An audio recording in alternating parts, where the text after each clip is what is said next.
آج ہم Christopher Hutchins کی بہت مشہور اور کافی متنازع کتاب گاڈ از ناٹ گریٹ پر بات کرنے والے ہیں۔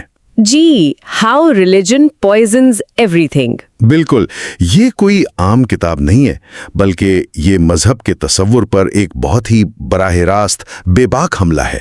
ہاں، ان کا قلم بہت تیز ہے۔ تو آج ہماری کوشش یہ ہوگی کہ ہم اس کتاب کے جو دلائل ہیں ان کی گہرائی میں اتریں، یہ سمجھیں کہ ہچنز اپنا مقدمہ بناتے کیسے ہیں۔ اور یہ سفر ان کے بچپن کے ایک ذاتی تجربے سے شروع ہوتا ہے۔ وہیں سے شروع کریں گے۔ اور سچ پوچھے تو یہ کتاب جدید دہریت کی سب سے اہم تحریروں میں سے ایک مانی جاتی ہے، تو اس پر بات کرنے کے لیے ہم نے سوچا کہ اسے 2 حصوں میں تقسیم کیا جائے۔ ہاں، کیونکہ موضوع بہت وسیع ہے۔ بالکل، تو آج پہلے حصے میں ہم کتاب کے جو ابتدائی ابواب ہیں ان پر توجہ دیں گے، جہاں ہچنز نے مذہب کے خلاف اپنے دلائل کی بنیاد رکھی ہے۔ تو آئیے وہیں سے شروع کرتے ہیں جہاں سے ہچنز نے خود کیا ہے۔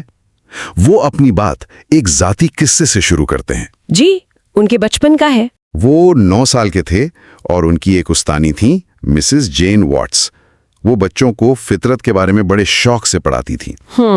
اچھا۔ تو ایک دن انہوں نے بچوں سے کہا، دیکھو بچوں، خدا کتنا مہربان ہے، اس نے سارے درختوں اور گھاس کو سبز بنایا ہے، کیونکہ سبز رنگ ہماری آنکھوں کے لیے سب سے زیادہ آرام دہ ہے۔ یہ تو بظاہر ایک بہت معصوم سی بات لگتی ہے۔ ہاں، اور وہ آگے کہتی ہیں، ذرا سوچو اگر سب کچھ جامنی یا چمکدار نارنجی ہوتا تو ہماری آنکھوں کو کتنی تکلیف ہوتی۔ لیکن یہی وہ لمحہ تھا جس نے نوجوان ہچنز کے ذہن میں آپ کہہ لیں ایک طوفان برپا کر دیا۔ 9 سال کی عمر میں؟ جی، وہ لکھتے ہیں کہ انہیں فوراً احساس ہوا کہ یہ دلیل یہ تو بالکل الٹی ہے۔ یہ فطرت نہیں ہے جو ہماری آنکھوں کے آرام کے لیے بنی ہے، بلکہ ہماری آنکھیں ہیں جو اس ماحول کے لیے ڈھلی ہیں۔ بالکل، لاکھوں سال کے ارتقائی عمل سے گزر کر اس سبز ماحول کو دیکھنے کے لیے۔ تو یہ ایک چھوٹا سا مشاہدہ تھا، لیکن اس نے ہچنز کے لیے سوچ کا ایک نیا دروازہ کھول دیا۔ یہ تو حیران کن بات ہے کہ ایک 9 سالہ بچے کے ذہن میں اتنا بڑا فلسفیانہ سوال آ گیا۔ کیا وہ اسی دن داہریہ بن گئے تھے؟ نہیں، ایسا بالکل نہیں تھا۔ یہ تو بس ایک بیج کی طرح تھا جو ان کے ذہن میں بویا گیا۔ اس دن انہیں پہلی بار یہ احساس ہوا کہ ایک بظاہر بہت منطقی اور پرکشش دلیل بھی مکمل طور پر غلط ہو سکتی ہے۔ جی، اور یہی سوچ آگے چل کر ان کے 4 بنیادی اعتراضات کی بنیاد بنی جو انہوں نے جوانی تک پہنچتے پہنچتے مذہب پر قائم کر لیے تھے۔ اچھا، اور وہ 4 اعتراضات کیا ہیں؟ کیونکہ مجھے لگتا ہے یہی پوری کتاب کا خلاصہ ہے۔ بالکل یہی بنیاد ہے۔ پہلا کہ مذہب کائنات اور انسان کی ابتدا کے بارے میں جو کچھ بتاتا ہے وہ سائنسی طور پر مکمل غلط ہے۔ ٹھیک ہے۔ دوسرا، اسی بنیادی غلطی کی وجہ سے مذہب میں 2 متضاد چیزیں ایک ساتھ ملتی ہیں۔ جی۔ شدید غلامی، یعنی خدا کے سامنے خود کو بالکل بے بس سمجھنا، اور شدید خود پسندی، ہاں، یعنی یہ ماننا کہ پوری کائنات صرف ہمارے لیے بنائی گئی ہے۔ صحیح۔ اور تیسرا مذہب خطرناک جنسی دباؤ کا نتیجہ بھی ہے اور اس کی وجہ بھی۔ اور چوتھا کہ اس کی بنیاد صرف خواہش پر مبنی سوچ پر ہے، یعنی وش تھنکنگ۔ ہم اس لیے یقین کرتے ہیں کیونکہ ہم یقین کرنا چاہتے ہیں۔ بالکل۔ تو ہچنز کے نزدیک مذہبی عقیدہ اور سائنسی سوچ یہ 2 بالکل الگ راستے ہیں۔ وہ سائنس کی خوبصورتی بیان کرتے ہوئے پروفیسر سٹیفن جے گولڈ اور رچرڈ ڈاکنز کی مثال دیتے ہیں۔ ہاں، ان دونوں میں ارتقاء پر شدید اختلاف تھا۔ لیکن ہچنز کہتے ہیں کہ ان کا اختلاف شواہد اور منطق پر تھا اور اسے حل کرنے کا طریقہ مزید تحقیق تھا، یہ نہیں کہ ایک دوسرے کو کافر یا مرتد قرار دے دیں۔ یہی تو کلیدی فرق ہے۔ ہچنز کے مطابق سائنس اپنی غلطیوں کو مان کر آگے بڑھتی ہے، جبکہ مذہب اپنی غلطیوں کو مقدس راز کہہ کر ان کا دفاع کرتا ہے۔ اور اسی لیے وہ کہتے ہیں کہ دہریت کو پادریوں، رسومات یا مقدس مقامات جیسے سہاروں کی ضرورت نہیں ہوتی۔ جی، اور اسی سلسلے میں وہ کارل مارکس کے مشہور قول کا پورا حوالہ دیتے ہیں۔ اچھا، مذہب عوام کے لیے افیون ہے والا؟ جی، لیکن اکثر اسے سیاق و سباق سے ہٹا کر پیش کیا جاتا ہے۔ مارکس نے صرف اتنا نہیں کہا تھا، ان کا پورا جملہ تھا، مذہب مظلوم مخلوق کی آہ ہے، بے دل دنیا کا دل اور روح سے خالی حالات کی روح ہے۔ یہ عوام کی افیون ہے۔ یعنی یہ صرف ایک نشہ نہیں ہے بلکہ ایک تکلیف دہ دنیا میں تسلی کا ذریعہ بھی ہے۔ بالکل، ہچنز کہتے ہیں کہ مارکس یہ تسلیم کر رہے تھے کہ ایک ظالمانہ اور بے حس دنیا میں مذہب ہی لوگوں کو تسلی اور امید دیتا ہے۔ یہ حقیقی تکلیف کا اظہار بھی ہے اور اس کے خلاف ایک کمزور احتجاج بھی۔ تو یہ تو ہو گئی ہچنز کے ذاتی اور فکری اعتراضات کی بنیاد، لیکن ان کا سب سے سنگین الزام تو ابھی باقی ہے نا؟ جی، کہ مذہب صرف سوچ کو زہر آلود نہیں کرتا بلکہ حقیقی دنیا میں خون بہاتا ہے، اور اسی پر ان کی کتاب کا دوسرا باب ہے جس کا عنوان ہی بہت اشتعال انگیز ہے، مذہب قتل کرتا ہے۔ جی، اور وہ اس کی شروعات ایک مذہبی براڈ کاسٹر ڈینس پریگر کے ایک سوال سے کرتے ہیں۔ اچھا، کیا سوال تھا وہ؟ پیڈر نے ان سے پوچھا تھا، اگر آپ کسی انجان شہر میں شام کو اکیلے چل رہے ہوں اور کچھ مردوں کا ایک گروہ آپ کی طرف آئے تو یہ جان کر آپ زیادہ محفوظ محسوس کریں گے یا کم کہ وہ ابھی ابھی دعا کی محفل سے آ رہے ہیں؟ یہ تو بڑا ذہین سوال ہے، اس کا جواب دینا آسان نہیں۔ ہچنز کیا کہتے ہیں؟ ہچنز کہتے ہیں کہ میں اس کا جواب اپنے ذاتی تجربات کی روشنی میں دے سکتا ہوں۔ وہ کہتے ہیں کہ میری صحافتی زندگی میں مجھے 6 ایسے شہروں میں رہنے کا موقع ملا جہاں مذہبی تشدد عروج پر تھا، اور اتفاق سے ان سب کے نام بی سے شروع ہوتے ہیں۔ وہ مشہور فہرست، بیلفاسٹ، بیروت، بمبئی، بیلگراد، بیت لحم اور بغداد۔ بالکل۔ یہ تو ایک بہت طاقتور فہرست ہے۔ آئیے ان میں سے کسی ایک کی بات کرتے ہیں، جیسے بیلفاسٹ۔ کیا وہاں کا تنازع بنیادی طور پر قوم پرستی یا سیاست پر مبنی نہیں تھا؟ دیکھیں، یہی وہ نقطہ ہے جسے ہچنز رد کرتے ہیں۔ وہ مانتے ہیں کہ سیاست اور قوم پرستی جیسے عوامل تھے، لیکن بیلفاسٹ میں لوگوں کی شناخت کی بنیاد کیا تھی؟ ان کا کیتھولک یا پروٹسٹنٹ ہونا۔ بالکل، اور یہی شناخت انہیں ایک دوسرے سے لڑواتی تھی۔ اسی طرح بیروت میں ایک فرقہ وارانہ آئین نے عیسائی، سنی اور شیعہ ملیشیاؤں کو جنم دیا، جنہوں نے شہر کو تباہ کر دیا۔ بامبے میں انہوں نے شیعہ سینا کی ہندو قوم پرستی کے تحت مسلمانوں کا قتل عام دیکھا۔ اور بلکان کی جنگ کا کیا؟ میڈیا تو اسے سرب اور کروڑ کی جنگ کہتا تھا، جو کہ نسلی شناختیں ہیں۔ جی، اور ہچنز اسی بات پر تنقید کرتے ہیں۔ وہ کہتے ہیں کہ حملہ آور خود کو سرب نہیں بلکہ آرتھوڈاکس عیسائی کہتے تھے، اور وہ اپنے ساتھ آرتھوڈاکس صلیبوں اور ورجن میری کی تصاویر رکھتے تھے۔ ان کے لیے وہ ایک مذہبی جنگ تھی۔ یعنی بیت اللحم جو امن کا شہر ہونا چاہیے تھا، وہ بھی تنازعات کا مرکز بن گیا۔ اور بغداد میں صدام کے سیکولر دور کے بعد القاعدہ نے شیعہ مسلمانوں کو کافر قرار دے کر ان کے خلاف بدترین دہشت گردی کی۔ تو ان تمام مثالوں کے بعد ہچنز کا نتیجہ یہ ہے کہ وہ ان 6 شہروں میں سے کسی میں بھی دعا کی محفل سے آنے والے گروہ کو دیکھ کر محفوظ محسوس نہیں کریں گے۔ بالکل، ان کے نزدیک مذہب ہر چیز میں زہر گھول دیتا ہے، یہاں تک کہ وہ ہماری سمجھ بوجھ کی صلاحیت کو بھی متاثر کرتا ہے۔ اور یہ زہر صرف تشدد تک محدود نہیں ہے۔ جی نہیں، اگلے ابواب میں وہ بتاتے ہیں کہ یہ ہماری صحت اور روزمرہ کی زندگی کو کیسے متاثر کرتا ہے۔ یہاں وہ ایک بہت ہی دلچسپ سوال اٹھاتے ہیں، آسمان سور کے گوشت سے اتنی نفرت کیوں کرتا ہے؟ واہ، یہ سوال تو دلچسپ ہے۔ عام طور پر تو یہی دلیل دی جاتی ہے کہ یہ پابندی صحت کی بنیاد پر ہے نا، کیونکہ سور کے گوشت میں ٹرائکینوسس نامی بیماری ہو سکتی ہے۔ جی، اور ہچنز اس دلیل کو سرے سے مسترد کرتے ہیں۔ وہ کہتے ہیں کہ یہ بیماری دوسرے جانوروں میں بھی ہوتی ہے اور ٹھیک سے پکانے سے ختم ہو جاتی ہے۔ صحیح۔ وہ آثار قدیمہ کا حوالہ دے کر بتاتے ہیں کہ قدیم کنان میں جو غیر یہودی بستیاں تھیں وہ سور کا گوشت کھاتی تھیں، اور وہاں وبا پھیلنے کا کوئی ثبوت نہیں ملتا۔ تو پھر اصل وجہ کیا ہے؟ تو ہچنز کیا متبادل نظریہ پیش کرتے ہیں؟ ان کا نظریہ زیادہ گہرا اور نفسیاتی ہے۔ ان کے مطابق سور سے نفرت کی جڑ اس کی انسانوں سے حیرت انگیز مماثلت میں ہے۔ انسانوں سے مماثلت؟ جی، اس کا ڈی این اے، اس کے اعضاء، اس کے گوشت کا ذائقہ، یہاں تک کہ اس کی چیخیں بھی انسانوں سے بہت ملتی جلتی ہیں۔